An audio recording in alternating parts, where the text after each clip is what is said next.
이분 얘기도 좀 안 해볼 수 없을 것 같습니다. 아직까지 회자가 되고 있는 이 송선미 씨 얘기. 홍 기자님, 오늘 오전에 이 송선미 씨 남편 발인이 있었다면서요? 맞습니다. 그러니까 예고됐던 건 7시 반이었는데 한 30분 앞당겨서 엄숙하게 치러졌고요. 그 가족만의 시간으로 좀 남겨달라 요청을 했어요. 가족 측에서. 그래서 뭐 모든 언론사의 카메라와 사진 기자들이 다 물러났고요. 그런 가운데 이제 지인을 통해서 그러니까 전해진 소식은 함께 지금 드라마를 하고 있는 김나은 씨가 곁을 지켰고 마지막 떠나는 그 남편을 실은 운구차에 입맞춤을 함으로써 그걸 지켜보던 그 기자들도 눈시울을 적셨다는 그런 소식입니다. 네. 네, 그렇게 이제 오늘 발인이 있었는데 또 송선미 씨 측에서 조금 진실 공방을 약간은 보도자료가 좀 다르다라고 하면서 좀 입장을 낸 게 있더라고요. 뭐 일반적으로 이제 경찰에서 피의자를 조사하면서 살해 동기에 대해서 피의자의 말에 근거해서 현재로서는 방법이 없으니까요. 그렇죠. 그래서 이제 몇 가지 경찰이 발표를 했던 건데 이제 한 3가지 정도 되겠습니다. 뭐 이 경찰 통해서 유산 상속 분쟁으로 이제 이렇게 얘기가 나왔지 않습니까? 그렇죠. 그런데 송선미 씨 측 입장에서는 재산 환수 소송이다. 즉 말하면 외할아버지 99세입니다. 외할아버지의 재산이 거의 다 있던 그 친손자 쪽으로 넘어가는 바람에 그거를 환수하는 소송을 외할아버지 승인 하에 진행하고 있었다. 이제 이렇게 얘기를 하는 것이고요. 그러니까 집안 싸움이 아니라 이제 다른 집안과 돈을 갖고 싸웠다. 정당하다 이거네요. 이제 아마 외할아버지가 제1교포 형태로 가 계시니까 이 국내에 있는 재산의 명예 문제가 좀 있는 것 같습니다. 이제 그게 옮겨가는 과정 같은 게 좀 있었던 것 같고요. 그 다음에 이제, 그 경찰 측에서 얘기했던 거는 그 피의자의 얘기에 의하면 뭐 좀 이쪽 편을 와서 도와주면 거액에 2억으로 나왔습니다. 지금 나온 거는 2억을 주기로 했는데 안 주어서, 그거에 대한 이제 감정으로 이제 살해를 했다 그러는데 이쪽 송선미 씨 측에서는 그런 사실 없다. 그런 사실 전혀 없고 거액을 약속한 적도 없고 불과 4일 전에 만났다. 이 사람. 그것도 스스로 그 사람이 연락을 한 것이지 이 송선미 씨 남편 측에서 연락을 해가지고 데려온 게 아니다. 즉 회유 같은 게 없었다. 그 사람이 스스로 찾아왔다. 그리고 아직 그 나흘밖에 안 됐기 때문에 피의자가 무슨 내용을 협조해 줄 건지 내용 자료 자체도 분석도 해본 적도 없다. 제가 그렇게 지금 얘기를 하는데 사실 이제 저는 이제 범죄를 또 전공했던 사람 입장에서 보면은요, 사실은 송선미 씨 측 입장에서 얘기하는 대로라면 살해의 동기가 애매해요. 피의자가 왜 송선미 씨 남편을 죽였는지가 의문이다. 그러면은 살해의 동기가 좀 빈약하고 그러면 또 이제 해석하기 좋아하고 확대하기 좋아하는 분들은 이건 뭐 그럼 성보살인 아니야? 재산 관련된 거니까 또 이런 오해를 낳을 소지도 있어 보이거든요.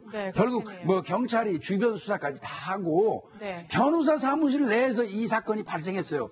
그 변호사는 알 겁니다. 그렇죠. 그 변호사를 상대로 조사하면 될 겁니다. 그러니까 흉기를 미리 휴대해 갔거든요. 그 부분도 사실 문제가 되고, 뭐 4일 만난 사이에서 만약에 그런 행동을 했다 그러면 이전에 전과라든지 어떤 성향들이 있어야 되는데 이 사람이 초범인 상황이고 뭐 그렇기 때문에 아직은 송선미 씨 주장이 뭐 맞는지 이걸 확인해야 되겠지만 결국은 살인 사건에서 가장 중요한 거는 동기 부분이고요. 그 부분은 변호사 사무실이라든지 소송 내용을 보면 확실히 알 수 있을 걸로 보입니다.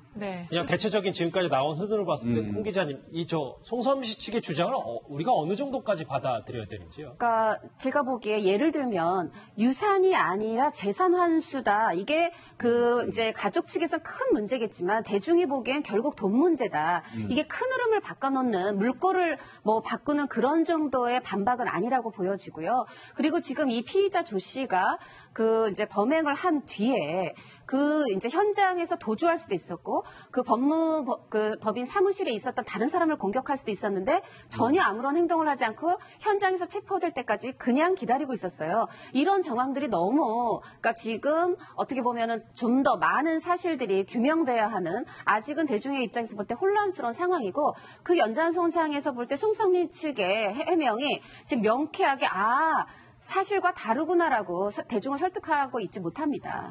이게요. 사전에 흉기를 변호사 사무실로 오라는 연락을 받고 가기 전에 흉기를 구입을 했어요, 이 사람이. 그래서 종이에 싸가지고 왔단 말이죠. 찾아가기 직전에 그러면 이건 계획적인 범행이라 이건 우발적 범행이고 절대 볼 수 없어요, 일반적으로. 그 다음에 사람을 살해한 이후에 도주하지 아니하고 그 자리에 있었다는 거는 살인 의지가 상당히 공고하다는 걸 의미합니다. 바로 도망가지 않았대요. 그러면 그 이전에 그 두 사람 간의 어떤 저간의 사정이 어느 정도 감정이 악화될 정도 살인 사건에 이를 정도로 이거를 이제 조사할 게 경찰의 몫이겠고요. 변호사 사무실에서 불렀는데 그 변호사와 그 저 살해당한 그 송선미 씨 남편 또는 가해한 이 조 씨 이 사람 등등의 어떤 인적 관계도 경찰이 확인할 필요가 있습니다. 근데 노 변호사님, 이렇게 유산 상속 소송이든 재산 환수 소송이든 누군가가 뭐 정보를 주든지 뭔가 심부름을 하는 대가로 이렇게 돈을 건네고 약속받는 경우가 흔한 일인가요, 사실? 사실은 이제 그렇게 하면 당연히 안 되는데 이런 분들 같은 경우는 본인이 이제 이 사건에서 중요한 정보를 쥐고 있다라고 주장을 하면서 증인이나 참고인 형식으로 이 소송이나 이런 사건에 관여를 하게 되거든요. 네. 그런데 그런 과정 중에서 변호사 사무실에서 왜 모이게 됐느냐 이것도 생각을 해봐야 돼요.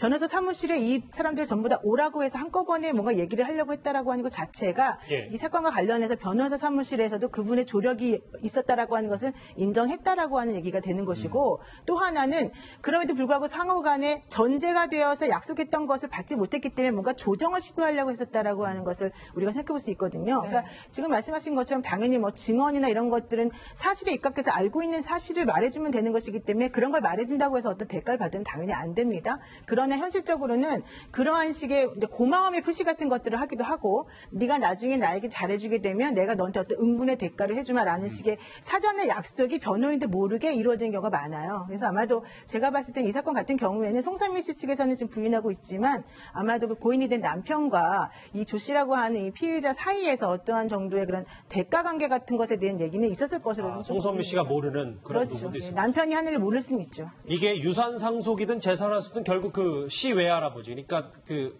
송섬 씨 남편의 외할아버지가 돈이 많아서 뭐 이런 발생한 일이라고 얘기를 했는데 이분이 근데 알고 봤더니 살아있다라는 얘기를 하네요. 네, 그렇습니다. 지금 알려진 걸로는 이제 제1교포시고 99세인데 한 뭐 재산이 9천억이다 이런 얘기가 있어요.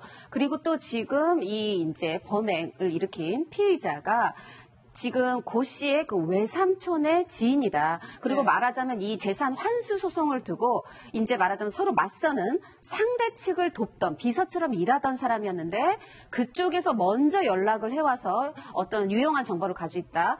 말하자면 이 지금 피의자 입장에서 보면은 본인이 변심을 하고 상대편을 도우러 왔는데 지금 상황에서 어떠한 마음의 앙심이 쌓였길래 이 짧은 기간에 송선미 씨 측의 설명대로 하면 4일인데요. 4일 동안 어떤 마음의 앙심이 쌓이면 지금 상대편으로 변심해온 사람이 새로 돕기로 한 사람을 이렇게 아주 잔인한 방법으로 살해하는지 여러 가지로 지금 납득되지 않는 상황들이 있습니다. 이제 살해 동기를요. 네. 이제 나중에는 결국 밝혀질 겁니다. 그런데 이제 지금 송선미 씨 측에서 얘기하는 거는 살해 동기를 우리가 단정짓기가 약간 좀 거북스러워요. 그런데 지금 피의자가 진술하는 내용대로라면 사실은 그건 살해 동기가 어느 정도 부합이 되거든요. 피의자 상식적으로. 말만 따르면. 피의자 말. 왜 그러냐면 피의자 입장에서는 송선미 씨 남편의 반대측이 되는 사람을 돕다가 그렇죠. 그 사람을 버리고 이쪽으로 왔는데 그러면 아무리 그런 사람 그 좋은 관계라고 하더라도 상대를 버리고 온 거에 대한 인간적인 자괴감 같은 건 있을 겁니다. 예. 거기에다가 혹시 진짜로 이 사람이 얘기하는 대로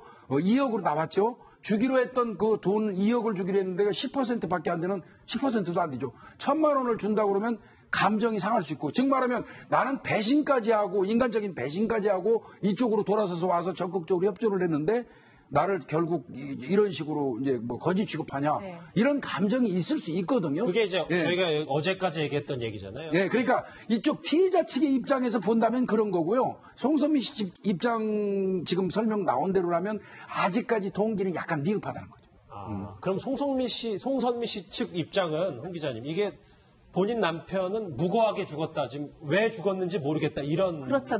왜 죽었는지도 모르고 그래서 더욱더 당황스럽고 황망하고 억울하다는 입장이죠. 왜냐하면 본인들은 지금 이 재산 환수 소송의 당사자가 아니고 단지 도왔을 뿐이고 그리고 그쪽에서 먼저 연락을 해왔고 나흘 전에 연락이었고 3번밖에 안 만났다. 그런데 그 사람은 왜 갑자기 우리 남편을 죽였을까?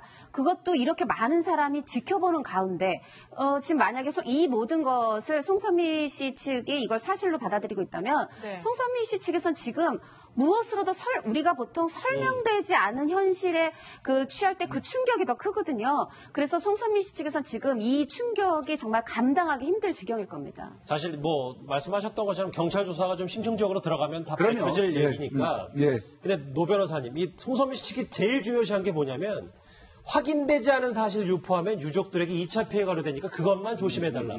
이거는 저희도 좀 어느 정도 예, 생각을 예. 해볼 문제인 것 같긴 해요. 그거는 정말 그 유명인 혹은 공인이라고 불리는 사람들에 대한 그 사건을 처리할 때 우리들이 항상 염두에 두어야 될 그런 아주 중요한 근거구조인 것으로 생각되는데 특히 송선미 씨가 왜 이런 얘기를 하냐면 이분이 결혼하시고 난 다음에 8년 6개월 만에 아기를 하나 낳았어요. 근데 작년인가에 난 너무 어렵게 낳은 아기였는데 그 아기를 예뻐하고 이제 잘 키워나가기로 했는데 갑자기 그 아버지죠. 그러니까 아기의 아버지가 이런 변을 당했기 때문에 혹시라도 누가 돼서 그 고인에 대해서 명예를 훼손하는 경우가 발생했을 경우에 아기와 본인들이 입을 그런 상처 같은 것들을 조금 염두에 둬달라 이런 주문이라고 생각하시면 될 것 같습니다. 알겠습니다.